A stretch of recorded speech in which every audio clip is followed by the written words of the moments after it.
bondades.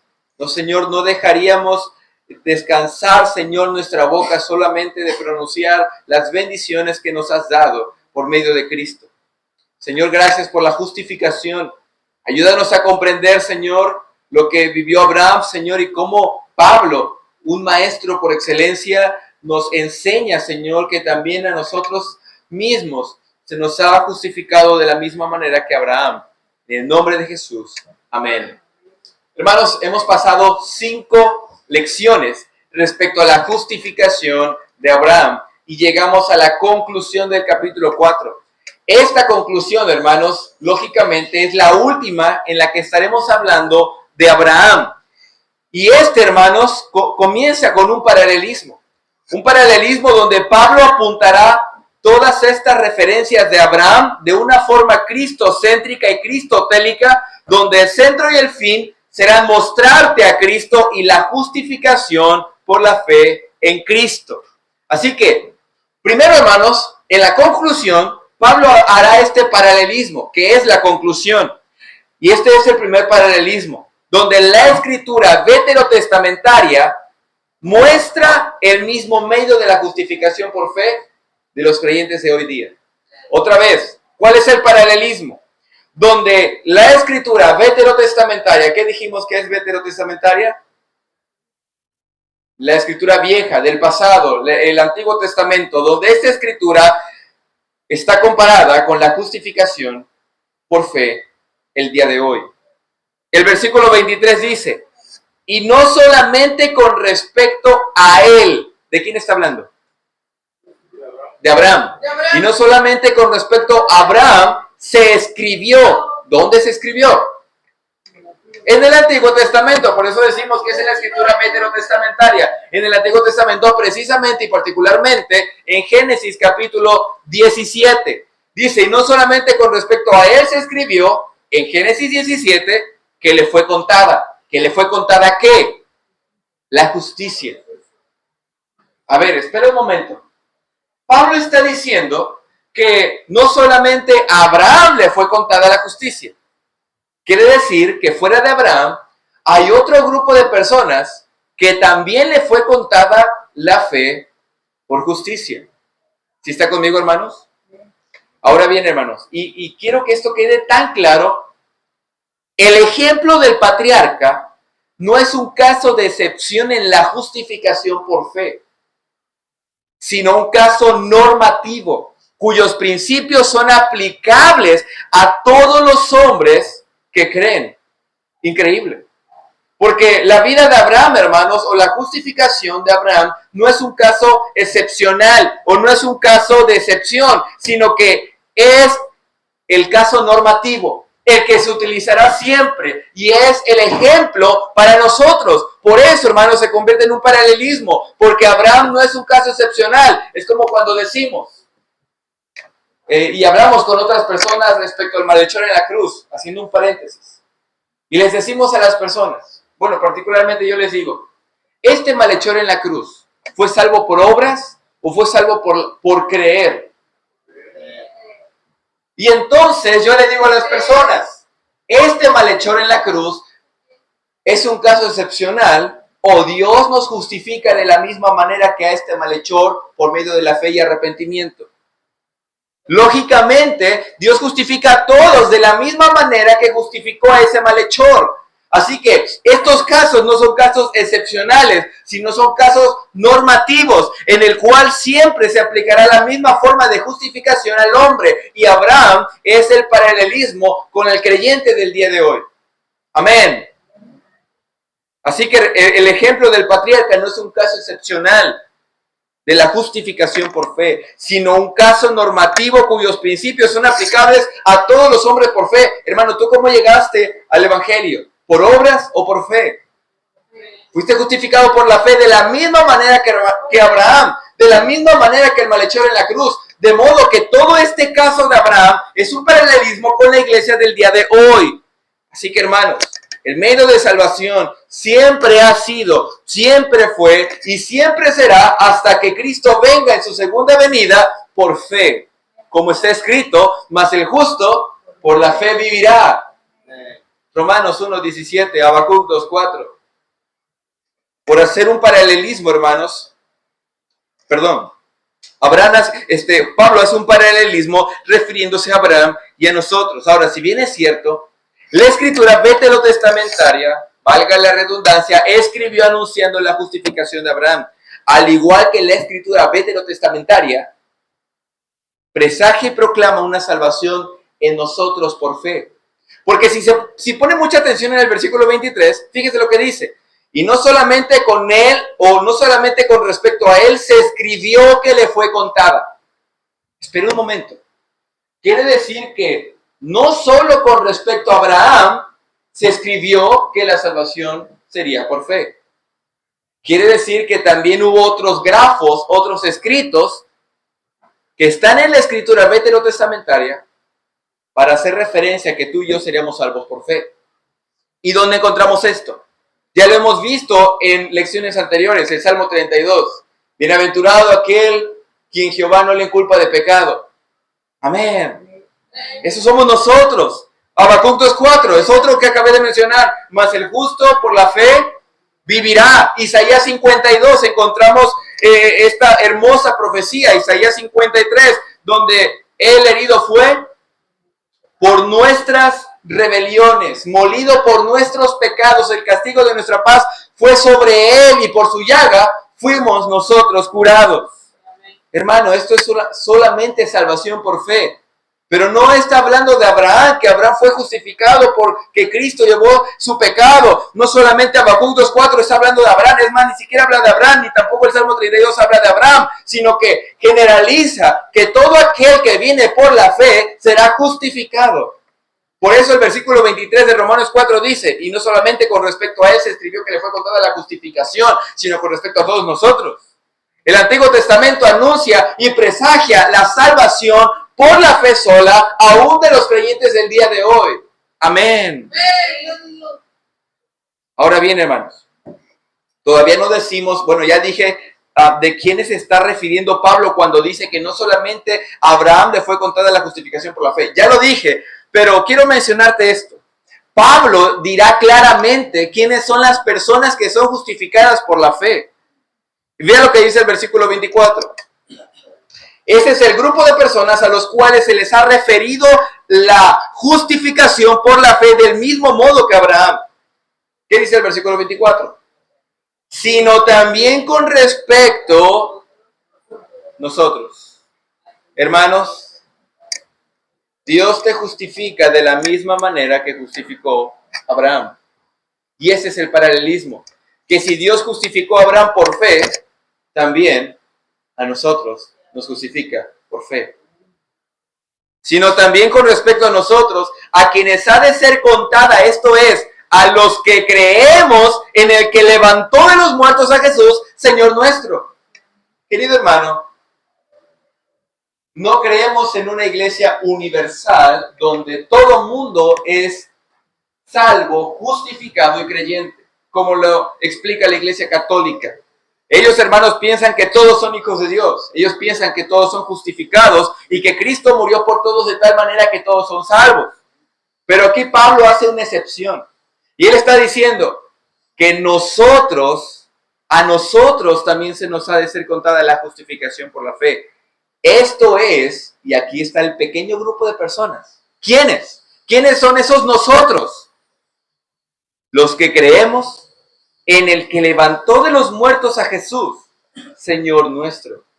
De modo, hermano, que la justificación no solamente no es para todos, o sea, la salvación puede ser para todos, pero la salvación solamente llega a aquellos que han creído en aquel que levantó a Jesús de los muertos.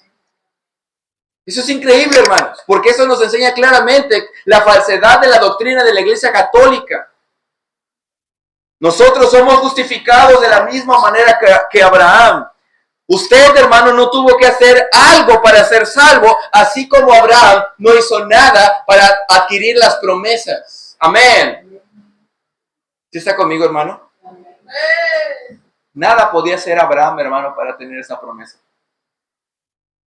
De ti nacerá, de ti me será, en tu simiente serán benditas todas las familias de la tierra. ¿Qué podía hacer Abraham al respecto?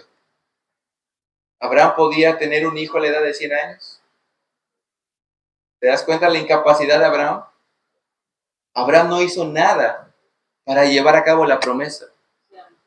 ¿Sara podía tener un hijo en la esterilidad? No. Por eso Sara estaba incapacitada para poder ella misma cumplir la promesa que Dios le había dado. Hermanos, tanto Abraham como Sara, este matrimonio, estaban incapaces, incapacitados. Dice la Biblia, su cuerpo estaba ya casi como muerto. Ellos no podían hacer nada para cumplir la promesa. ¿Sabes quién iba a cumplir la promesa? Dice Hebreos 11. Por fe la misma Sara, siendo estéril, concibió aún en su esterilidad, porque creyó en el invisible. Acompáñenme en Hebreos 11, por favor. Acompáñenme a Hebreos 11. Disculpen mi dislexia. A veces se me lengua la traba. Hebreos capítulo 11. Eso no lo tengo en mis notas, pero dice el versículo 11. Por fe también la misma Sara, siendo estéril, recibió fuerza para concebir y dio a luz aún fuera del tiempo de la edad. O sea, no solamente era estéril, sino que también ya no podía tener hijos. Si en caso hubiera podido tener hijos en el tiempo que podía, pero siendo estéril y siendo una persona casi de 100 años, estaba completamente incapaz de tener hijos. Y dice el versículo 11. Y dio a luz aún fuera del tiempo de la edad. ¿Por qué? Porque creyó que era fiel quien lo había prometido. Por lo cual también de uno, es decir, de Abraham. Y luego dice, y ese ya casi muerto. ¿De quién está hablando? Estaba ya casi muerto por causa de la edad de 100 años que tenía. Y luego dice el versículo, salieron como las estrellas del cielo en multitud y como la arena innumerable que está a la orilla de la mar. Querido hermano, ¿por qué te digo esto? Porque tú no cumples tu justificación, tú no puedes hacer nada para justificarte. Como tampoco Abraham podía hacer algo para tener un hijo, porque su cuerpo estaba ya casi como muerto. Como tampoco Sara podía tener un hijo porque era estéril y tenía aproximadamente 100 años. Ninguno de los dos podía hacer nada. El que iba a cumplir es el que prometió. Hermanos, a nosotros se nos ha concedido y se nos ha prometido la justificación solo por fe.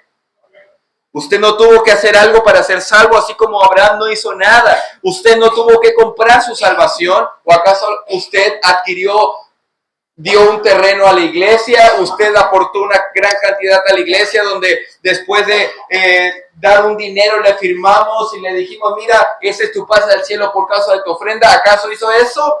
No, ¿por qué? Porque la justificación no viene a través de lo que tú puedas hacer, o lo que tú puedas dar, o lo que tú puedas proveer a la iglesia.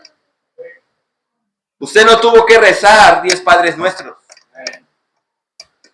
El día de ayer estábamos en el trabajo, y creo que antier o ayer estaba diciendo el hermano Arami.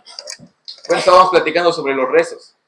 Y estábamos platicando, ¿verdad? Y decíamos, ¿cómo es posible que después de 9 años, porque creo que el hermano Sergio me dijo que 9 años sí siguen haciendo rezos para los muertos? ¿Cómo es que después de 9 años siguen rezando para que una persona se salve? Quiere decir que el rezo que tuvieron al cabo de año, no sirvió. Y quiere decir que el rezo que tuvieron a los 2 años tampoco sirvió. Y el rezo que tuvieron a los 3 años tampoco sirvió. Y el que tuvieron a los 4 y a los 5 y a los 6 hasta llegar a los 9. Y quizás tampoco sirvió. Lógicamente, tampoco sirvió. Porque usted no puede rezar para que la persona se vaya al cielo. Si el rezo fuera algo real y auténtico que pudiera justificarte, entonces con uno bastaría. Pero ni siquiera uno basta. Ni siquiera aunque se la pase toda su vida rezando o dando los Padres Nuestros. No, hermano, por favor, y cuando haya un funeral, dé testimonio de la justificación que usted tiene en Cristo. No se acerque a esas cosas que hacen, a esos rezanderos.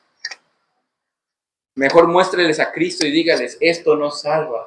no redime. Si tienes la oportunidad de pararte enfrente y compartir el evangelio, expónlo y demuéstrales que eso no justifica a las personas. Amén. Usted no tuvo que ir a la basílica de rodillas para ser justificado. El hermano Eusebio sí fue y luego creyó, pero se lo perdonamos. Hermanos, usted no tuvo que ir a la basílica, no tuvo que tener a la guadalupana ahí en su estante, ¿verdad? En su casa, en la sala, en el comedor. No tuvo que tener nada de eso te justifica. Amén. No tuviste que cargar un rosario y al final de tu vida, si es que te hacen algún rosario, ¿verdad? Lógicamente es lo que piensa la gente. Ojalá me hagan un rosario y recen por mí. Hermano, eso no te justifica. Mas el justo por la fe vivirá. ¿Qué hizo entonces Abraham? Esto nos lleva al segundo paralelismo. ¿Cuál es el primero? Bueno, ya vimos muchas cosas. Pero ¿cuál es el segundo, hermanos? Escucha esto, hermanos, y ese es el último paralelismo. Creer en un Dios que levanta a las personas de los muertos. Abraham, ¿qué creyó? En un Dios que levanta a las personas de los muertos. Ve el versículo 24. Sino también con respecto a nosotros, a quienes ha de ser contada, esto es, a los que creemos en el que levantó de los muertos a Jesús, Señor nuestro. Hermano, ¿lo ves el paralelismo? ¿Ves el paralelismo, hermano? ¿Qué fue lo que Abraham creyó? En un Dios que levanta a los muertos. ¿Y qué es lo que tú y yo creemos? En un Dios que levanta a los muertos. Este es el paralelismo que encontramos, hermano. Mientras que en el versículo 17 y 18, Pablo argumenta que Abraham creyó dos cosas. Nosotros también hemos creído en lo mismo, en las mismas promesas de nuestro gran Dios. Por ejemplo, Abraham creyó que Isaac sería resucitado. ¿Sí recuerdan la historia donde donde Dios le dice a Abraham, sacrifica a tu hijo, tu unigénito? ¿Y qué es lo que hace Abraham? Va rumbo al monte Moriah y de repente agarra la leña, agarra a su hijo y se lo lleva, y luego su hijo le dice, padre, he aquí la leña y el fuego, ¿dónde está el cordero? Y Abraham le dice, Dios se proveerá de cordero. Entonces Abraham saca la daga a punto de matar a su hijo Isaac, y el ángel de Dios se aparece y le dice, Abraham, detén tu mano porque he conocido que me has obedecido, porque no me has rehusado a tu único hijo. ¿Y por qué te digo esto? Porque recuerda lo que vimos la semana pasada. Mientras Abraham estaba con la daga, él estaba creyendo en su corazón que si Isaac moría, ¿qué es lo que iba a hacer Dios? Levantarlo de los muertos. Eso es lo que cree Abraham mientras va camino al monte Moriah. Pero también Abraham cree que su cuerpo sería de una manera vivificado para tener un hijo. ¿Recuerdas lo que habíamos leído en Hebreos 11:11? Que Abraham ya era un hombre casi como muerto. Pero Abraham sigue creyendo que Dios da vida en un cuerpo como muerto cuando le prometió que de él nacería un hijo de casi 100 años. Hermano, para tener un hijo a la edad de 100 años deberías estar físicamente bien saludable, activo, de una manera vivo, sustentable. ¿Sí me explico? Y Abraham ahora cree que Dios es poderoso para vivificar su cuerpo y poder hacer un hijo. Abraham cree en la resurrección de los muertos. ¿Y cuál es el paralelismo, hermano?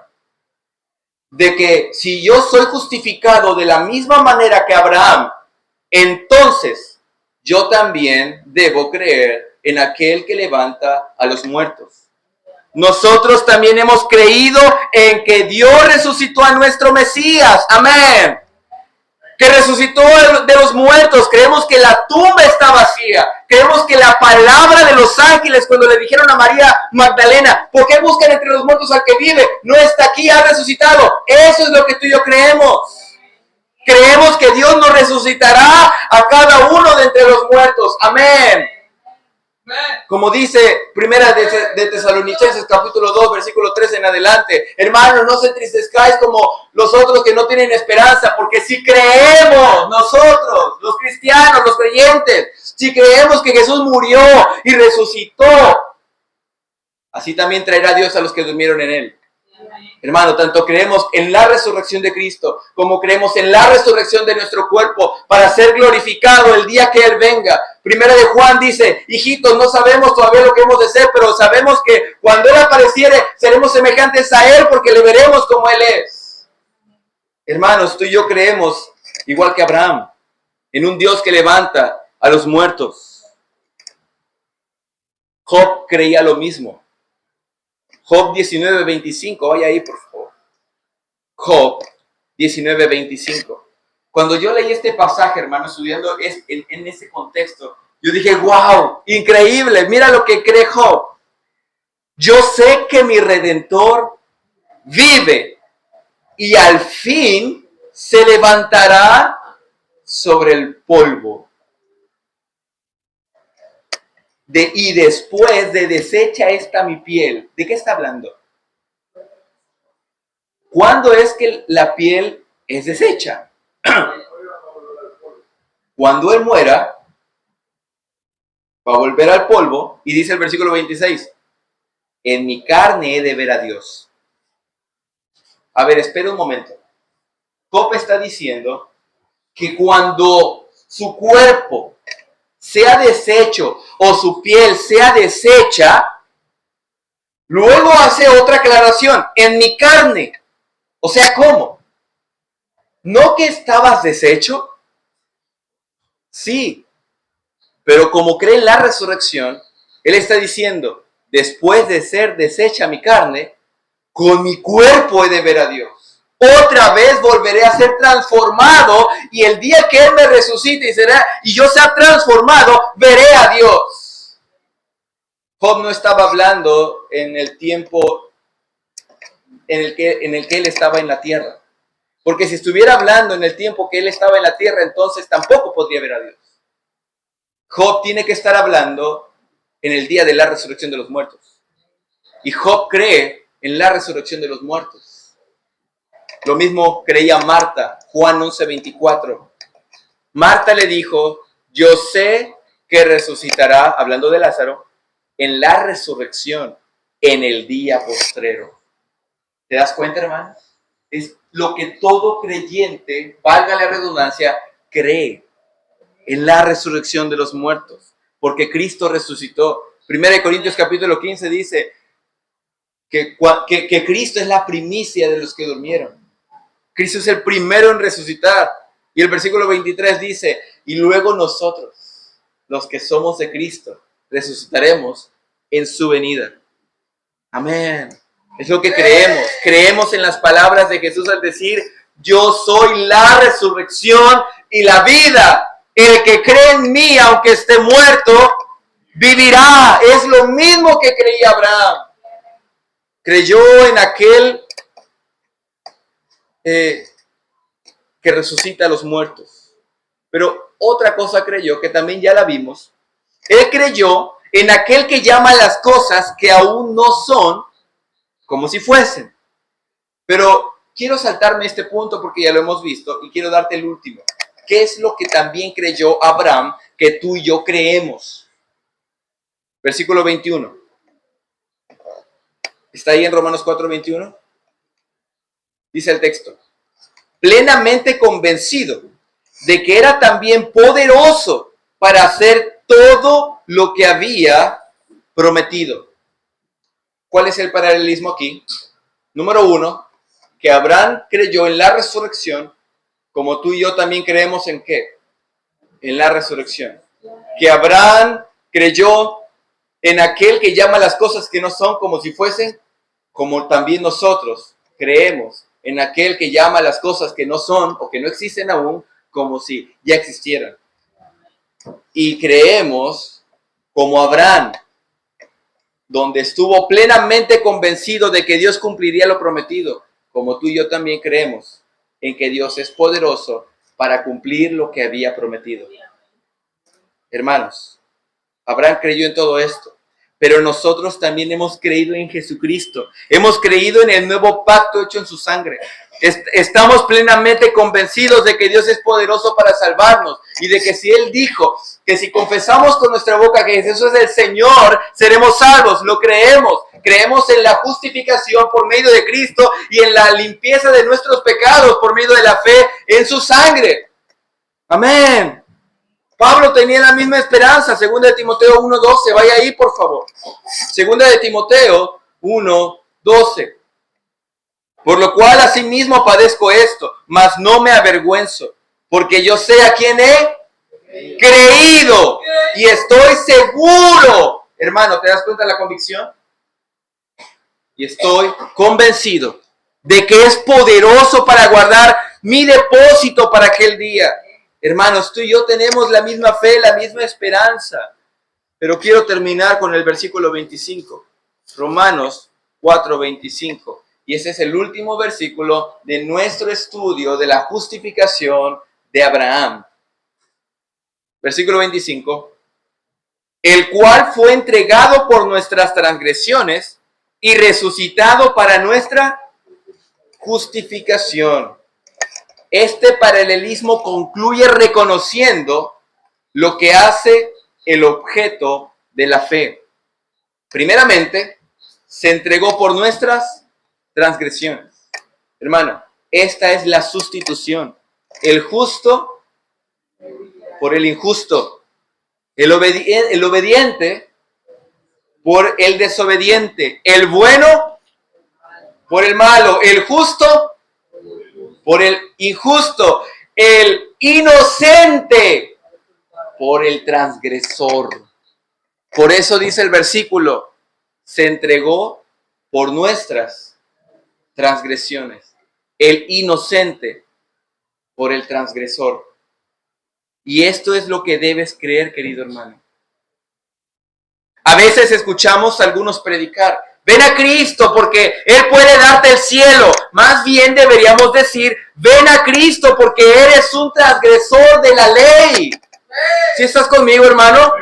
Porque Pablo está diciendo en el versículo 25, oh sí, Dios es bueno y nos perdona, está bien, solamente cree en Él. No, cree que Él murió por tus pecados.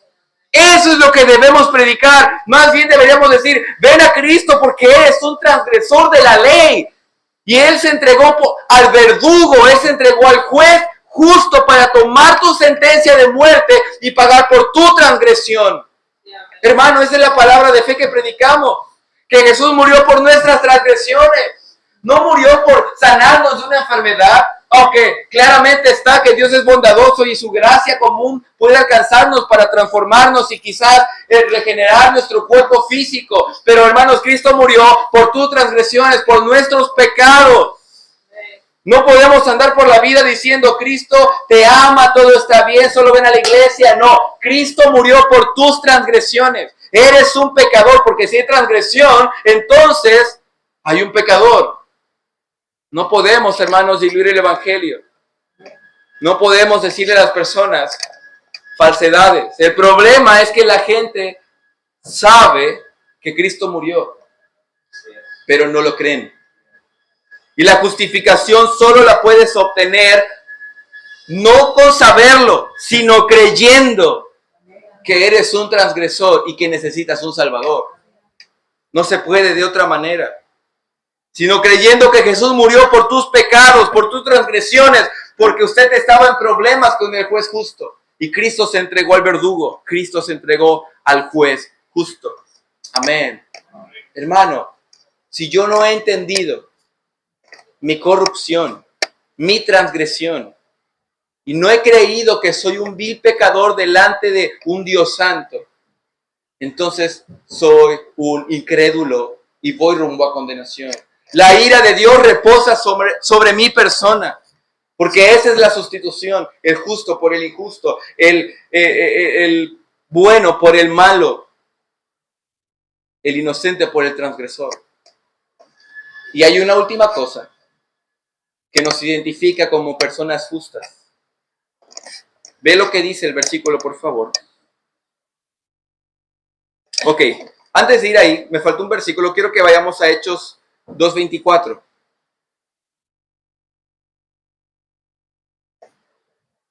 Hechos 2:24. Dice el versículo 25 de Romanos 4, no vaya ahí, yo se lo voy a leer.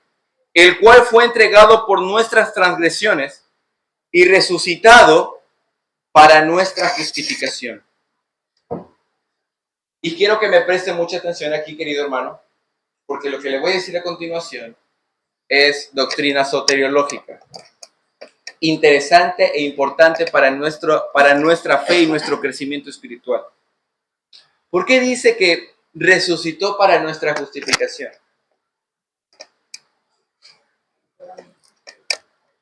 ¿Alguien me podría decir? Resucitó para nuestra justificación. ¿Por qué Pablo asevera que su resurrección nos trae justicia? ¿Porque éramos injustos? ¿Qué más, hermanos? Piense bien la pregunta, porque a veces pasamos por alto estas palabras que nos parecen un poquito complejas, complicadas, y las desechamos. Y como que las saltamos y decimos, sí, somos justificados por la resurrección, pero no entendemos bien por qué razón dice que es la resurrección, precisamente la resurrección, me trae justificación.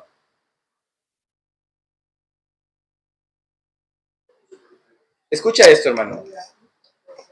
Porque si Cristo hubiera muerto y hubiera permanecido en la tumba por siempre, entonces sería la evidencia de que Cristo era un pecador. Porque un injusto merece la muerte eterna. Si Cristo hubiera estado por siempre en la tumba, hubiera sido la evidencia de que Cristo era un pecador, un injusto, y por lo tanto en su naturaleza caída no podría salvar a los pecadores. Porque hubiera sido un injusto más que justamente debía pagar por su pecado. Pero Cristo resucita y es la certeza de que es justo. Hechos 2:24 dice, el cual Dios levantó suelto los dolores de la muerte, por cuanto era imposible que fuese retenido por ella. Increíble. La muerte no pudo retener a nuestro Cristo porque era una persona justa. Es imposible que la muerte pueda retener a un justo. Lo más lógico, probable, razonable es que la muerte retenga a los pecadores porque eso es lo justo. Pero sería injusto que la muerte retuviera a un justo, siendo que era justo, porque solo la muerte retiene a los pecadores. Y si Cristo es una persona justa, entonces la resurrección es la evidencia de su justicia. Por eso su justicia, hermanos, o en la resurrección encontramos una justificación. Porque sé que el que murió por mí era justo y por lo tanto me justifica. De modo que no solo nos salva por su muerte, sino que su vida justa nos justifica. Y la resurrección es la evidencia palpable, real, auténtica de su justicia. Versículo 20 del capítulo 15 de 1 de Corintios. 1 de Corintios 15:20. Dice el texto, mas ahora Cristo ha resucitado de los muertos. Primicias de los que durmieron es hecho. En términos simples y sencillos, si Cristo resucitó por su justicia, entonces yo también seré resucitado por la justicia de Cristo. Charles Spurgeon dijo lo siguiente, y si el espíritu de aquel que levantó de los muertos a Jesús mora en vosotros, ahí está nuestra fe y en esta promesa descansamos. Si el espíritu de aquel que levantó de los muertos a Jesús mora en nosotros, el que levantó de los muertos a Jesús vivificará también nuestros cuerpos mortales por el espíritu que mora en vosotros. Es el mismo espíritu que hubo en Cristo. Es el mismo espíritu que nos va a resucitar en el día postrero. Eso no lo dijo Charles Spurgeon. Se me perdió la cita. Eso es lo que dice la Biblia. Pero este es el kit del cristiano, hermanos. El resumen del Evangelio, nuestro Cristo dando su vida por nosotros los pecadores. Resucitando con poder para darnos vida. Amén. Y esta es la última frase que te voy a decir. Esta me la pirateé. Dice aquí, Abraham miró adelante a la promesa. Nosotros miramos atrás al Calvario, al cumplimiento, al gran acto consumado en la cruz y completado en la resurrección con el testimonio de una tumba vacía. Esto es justificación por fe sin obras. Hermano, esto nos da gozo y alegría. Saber que tú y yo no tuvimos que hacer nada, como Abraham tampoco pudo hacer nada. Saber que la justificación viene por la fe y descansa en el pacto de Dios para con los suyos. Oramos. Señor, gracias. Increíble disertación de Pablo, Señor. Un tremendo maestro, pero siempre siendo inspirado por el Espíritu Eterno. Gracias, Espíritu Santo, por mostrar este desarrollo para nosotros. Lo que fue escrito en el pasado, para nuestra enseñanza fue escrito. Para que nosotros, por medio de la Escritura, tuviéramos consolación y paciencia. Gracias. Gracias, Señor. Porque sabemos que estamos en la verdad. Señor, y esta es la verdad. Nuestro Señor Jesucristo. En Él encontramos la vida, en Él encontramos justificación, en Él encontramos la razón de vivir. Él es la imagen misma del Dios invisible. Gracias, en el nombre de Cristo.